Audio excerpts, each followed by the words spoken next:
ചില തിരിച്ചുവരവുകൾ ചരിത്രം കുറിക്കാനുള്ളതാണ്. അങ്ങനെയുള്ള ഒരു തിരിച്ചുവരവിനാണ് ഇന്ന് ഫുട്ബോൾ ലോകം സാക്ഷിയായിരിക്കുന്നത്. വേൾഡ് കപ്പ് എന്നത് ലോക ഫുട്ബോളിലെ എല്ലാ രാജ്യങ്ങൾക്കും ഒരു സ്വപ്നം തന്നെയാണ്. 4 വർഷങ്ങൾ കൂടുമ്പോൾ ഓരോ വേൾഡ് കപ്പ് വരുമ്പോഴും അതിന് യോഗ്യത ലഭിക്കാനും അതിൽ കിരീടം നേടാനും ലോകമെമ്പാടുമുള്ള ഫുട്ബോൾ ആരാധിക്കുന്ന ഓരോ രാജ്യക്കാരുടെയും എക്കാലത്തെയും വലിയ സ്വപ്നം തന്നെയാണ്. 2022 ഖത്തർ വേൾഡ് കപ്പിന് ശേഷം 4 വർഷങ്ങൾക്ക് ഇപ്പുറം ഒരിക്കൽ കൂടെ പുതിയൊരു വേൾഡ് കപ്പ് മുൻപിൽ വന്നു നിന്നപ്പോൾ അതിലേക്ക് യോഗ്യത ലഭിച്ച 48 ടീമുകളും വേൾഡ് കപ്പ് എന്ന സ്വപ്നവുമായി തന്നെയാണ് അമേരിക്കയിലേക്ക് വിമാനം കയറിയത്. പ്രതീക്ഷയർപ്പിച്ച് സ്വപ്നങ്ങൾ കണ്ടുകൊണ്ട് തന്നെ ആ 48 ടീമുകളും വേൾഡ് കപ്പ് എന്ന സ്വപ്നത്തിന് വേണ്ടി ബൂട്ടുകെട്ടാൻ ആരംഭിച്ചു. ആ കൂട്ടത്തിലുള്ളതായിരുന്നു ബ്രസീലും. അതെ, കാനറിപ്പട. വേൾഡ് കപ്പിൽ അവർ തീർത്ത ചരിത്രമൊന്നും പറഞ്ഞറിയിക്കേണ്ട ആവശ്യമില്ലല്ലോ. ആദ്യ മത്സരം ബ്രസീലിന് മൊറോക്കോയുമായി ആയിരുന്നു.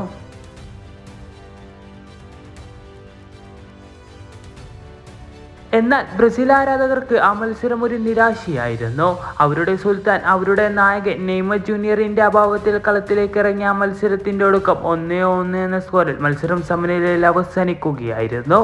ആദ്യ മത്സരം സമനിലയിലായിരുന്നു ബ്രസീലിന്റെ തുടക്കം. അതിനെ തുടർന്ന് ബ്രസീലിന് ഒരുപാട് വിമർശനങ്ങളും കേൾക്കേണ്ടി വന്നിരുന്നു. ആദ്യ മത്സരത്തെ സമനിലയിലൂടെ 2026 വേൾഡ് കപ്പിൽ ബ്രസീലിനൊന്നും നേടാൻ കഴിയില്ല എന്നും ബ്രസീലിന് ഇനി ഒരു തിരിച്ചുവരവ് നടത്താൻ കഴിയില്ല എന്നും പലരും വിധി എഴുതി. അങ്ങനെ ഗ്രൂപ്പ് സ്റ്റേജ് മത്സരങ്ങളിലെ ആദ്യ റൗണ്ട് അവസാനിക്കുകയാണ്. പല വമ്പൻ ടീമുകളും വിജയവും പല അത്ഭുത മത്സരങ്ങൾക്കും 2026 വേൾഡ് കപ്പ് സാക്ഷ്യം വഹിച്ചു. എല്ലാ ടീമിന്റെയും 2ാം റൗണ്ട് മത്സരങ്ങൾ ആരംഭിക്കുകയാണ്. ആവേശത്തോടെ തന്നെ ഫുട്ബോൾ ലോകം അത് നോക്കിക്കാണുന്നു. ബ്രസീലിന് ഇനി വരുന്നതാണെങ്കിലോ ഹെയ്ത്തി എന്ന ടീമാണ്. അതിനെ തോൽപ്പിച്ചുകൊണ്ട് ആ വേൾഡ് കപ്പിലേക്ക് അവരുടെ തിരിച്ചുവരവ് അവർക്ക് നടത്തേണ്ടതുണ്ട്. ആദ്യ മത്സരത്തിലെ സമനിലയ്ക്ക് ശേഷം ഫുട്ബോൾ ആരാധകർക്കും ബ്രസീലിനോടുള്ള പ്രതീക്ഷകൾ ഏറെ മങ്ങിയിരുന്നു. എന്നാൽ മങ്ങിയ പ്രതീക്ഷകളെ തിരിച്ചു കൊണ്ടുവരാൻ ബ്രസീലിന് ആ മത്സരം വിജയം അത്യാവശ്യം തന്നെയായിരുന്നു. മാത്രമല്ല, ഒന്ന് കാലിടറിയപ്പോൾ ബ്രസീലിനെ കളിയാക്കിയവർക്ക് മുൻപിൽ ബ്രസീലിക്ക് അവരുടെ രാജ്യം അവരെന്താണെന്ന് തെളിയിക്കണമായിരുന്നു. ബ്രസീലിന്റെ ആദ്യ മത്സരത്തിൽ ബ്രസീൽ ഏറ്റവും കൂടുതൽ മിസ് ചെയ്തത് നെയ്മർ ജൂനിയറിനെ തന്നെയായിരുന്നു. അടുത്ത മത്സരത്തിൽ നെയ്മർ ജൂനിയർ കളിക്കുമെന്ന് ബ്രസീൽ ആരാധകരും ഫുട്ബോൾ ആരാധകരും പ്രതീക്ഷിച്ചിരുന്നു. എന്നാൽ ഈ മത്സരത്തിന് മണിക്കൂറുകൾക്ക് മുൻപ് നെയ്മർ ജൂനിയറിന്റെ പരിക്ക് കാരണം അയാൾക്ക് കളിക്കളത്തിലേക്ക് ഇറങ്ങാൻ സാധിക്കില്ല എന്ന വാർത്ത വന്നു. അത് ബ്രസീൽ ആരാധകരെയും ഫുട്ബോൾ ആരാധകരെയും നിരാശപ്പെടുത്തുന്ന ഒന്നായിരുന്നു. നെയ്മർ ജൂനിയറിന്റെ ആദ്യ മത്സരത്തിന് വേണ്ടി കാത്തിരുന്ന ഫുട്ബോൾ ആരാധകർക്ക് അതിന് ഇനിയും കാത്തിരിക്കേണ്ടി വരുമെന്ന വാർത്തയായിരുന്നു അത്. ആ നിരാശയോടെ തന്നെയാണ് ബ്രസീൽ അടുത്ത മത്സരത്തിന് വേണ്ടി ബൂട്ടുകെട്ടിയത്. ഇന്ന് പുലർച്ചെ 6 മണിക്കായിരുന്നു ബ്രസീലും ഏറ്റുമുട്ടി ആവേശകരമായ ഗ്രൂപ്പ് സ്റ്റേജ് മത്സരങ്ങളിലെ 2ാം മത്സരം ആരംഭിച്ചത്. ഇത് വേൾഡ് കപ്പാണ്. ഇവിടെ ചെറിയ ടീമുകളെന്നോ വലിയ ടീമുകളെന്നോ ഒന്നുമില്ല. അത് ഏത് ചെറിയ ടീമുകളും അത്ഭുതങ്ങൾ തീർക്കുന്ന മണ്ണാണിത്.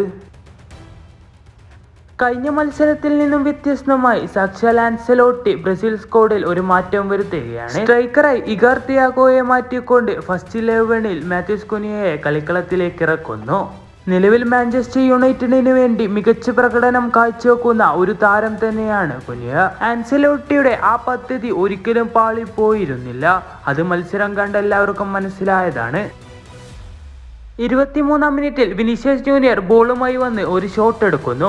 അത് എതിർ ടീം ഗോൾ കീപ്പർ സേവ് ചെയ്തെങ്കിലും തിരികെ വന്ന് പന്ത് കുനിയ ലക്ഷ്യത്തേക്ക് എത്തിച്ചുകൊണ്ട് ബ്രസീലിന് വേണ്ടി ആ മത്സരത്തിലെ ആദ്യ ഗോൾ നേടുകയാണ്. ബ്രസീൽ ആരാധകരെ ഒന്നടക്കം രോമാഞ്ചപ്പെടുത്തുന്ന നിമിഷം. അതെ, ബ്രസീൽ ഇത് ആവേശകരമായ ആ മത്സരത്തിൽ ആദ്യ ഗോൾ നേടിയിരിക്കുന്നു. അവിടം കൊണ്ടും തീരുന്നില്ല. മറ്റൊരു ബ്രസീലിന്റെ മുന്നേറ്റം കാണാം. വിനീഷ്യസ് ജൂനിയർ ബോളുമായി വന്ന് വീണ്ടും കുനിയയിലേക്ക് ഒരു പാസ് നൽകുന്നു. അവിടെ നിന്ന് ബുള്ളറ്റ് കണക്കെ ഒരു ഷോട്ട് വരുന്നു. ബ്രസീൽ ആരാധകരെ ഒരിക്കൽ കൂടി രോമാഞ്ചപ്പെടുത്തിക്കൊണ്ടിതാ ബ്രസീൽ ആ മത്സരത്തിലെ 2ാമത്തെ ഗോളും നേടിയിരിക്കുന്നു.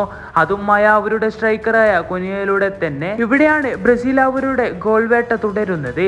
അത് ആദ്യ മത്സരത്തിലെ സമനിലയ്ക്ക് ശേഷം, ആദ്യ മത്സരത്തിലെ ഗോൾ ദാഹത്തിന് ശേഷം 2ാം മത്സരത്തിൽ ഇതാ 2-0 എന്ന സ്കോറിൽ ഇപ്പോൾ ബ്രസീൽ മുൻപിട്ട് നിൽക്കുന്നു. 2026 വേൾഡ് കപ്പിൽ ബ്രസീലിന്റെ ആദ്യ 2 മത്സരങ്ങൾ കഴിയുമ്പോൾ ഒരു കാര്യം ഉറപ്പായും പറയാം. ബ്രസീലിന് വേണ്ടി ഏറ്റവും മികച്ച പ്രകടനം കാഴ്ചവെക്കുന്ന താരം അത് വിനീഷ്യസ് ജൂനിയർ തന്നെയാണ്. ആദ്യ മത്സരം സമനിലയിൽ അവസാനിച്ചപ്പോൾ ബ്രസീലിന് വേണ്ടി ഏക ഗോൾ നേടിയത് വിനീഷ്യസ് ജൂനിയർ തന്നെയായിരുന്നു.